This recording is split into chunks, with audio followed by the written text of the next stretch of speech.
வாங்க.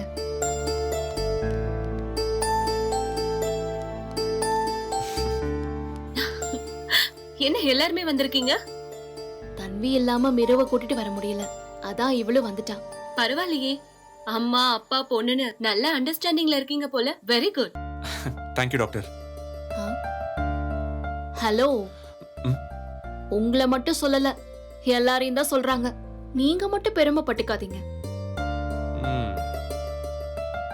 நீங்க வீட்டுக்கு வந்து பார்க்கணும் எங்க அண்டர்ஸ்டாண்டிங் எப்படி இருக்குன்னு. அப்புறம் நீங்களே கவுன்சிலிங் வாங்கன்னு கூப்பிடுவீங்க.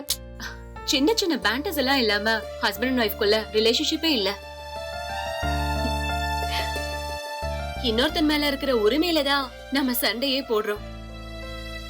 அதனால சண்டை போடலாம். நானே காலையில என் ஹஸ்பண்ட் கூட சண்டை போட்டுட்டு தான் வந்திருக்கேன். கேட்டுக்கோங்க. இந்த சீண்டல், ஆர்கியூமெண்ட், சண்டை இது எல்லாமே ரிலேஷன்ஷிப்ல இருக்கணும். ஆனா முக்கியமான நேரத்துல நம்ம பார்ட்னர் பலவீனமா இருக்கிறப்போ அவங்கள கேட்காமலேயே நம்ம கூட அவங்களுக்கு சப்போர்ட் பண்ணி நிக்கணும். அதுதான் முக்கியம்.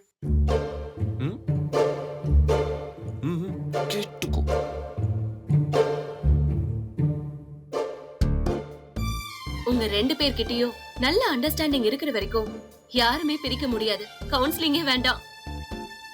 சரி, நீங்க வெயிட் பண்ணுங்க. நான் மெர்னாலினிய டெஸ்ட் பண்ணிட்டு கூப்பிடுறேன். மிரு, வாங்க வாங்க வாங்க போலாம். ஏய், கேட்டுக்கிட்டியா அருமையா? என்ன அருமையா? இவ்வளவு நேரம் என்ன பத்தி பெருமையா பேசினாங்களே. உங்களை இல்ல, என்ன பத்தி பேசினாங்க. நீயா? நான் எத்தனை தடவை உனக்கு வந்து ஹெல்ப் பண்ணிருக்கேன், அததான் அவங்க சொல்றாங்க. நான் எத்தனை தடவை பண்ணிருக்கேன், அதுக்கெல்லாம் கணக்கே இல்லையே.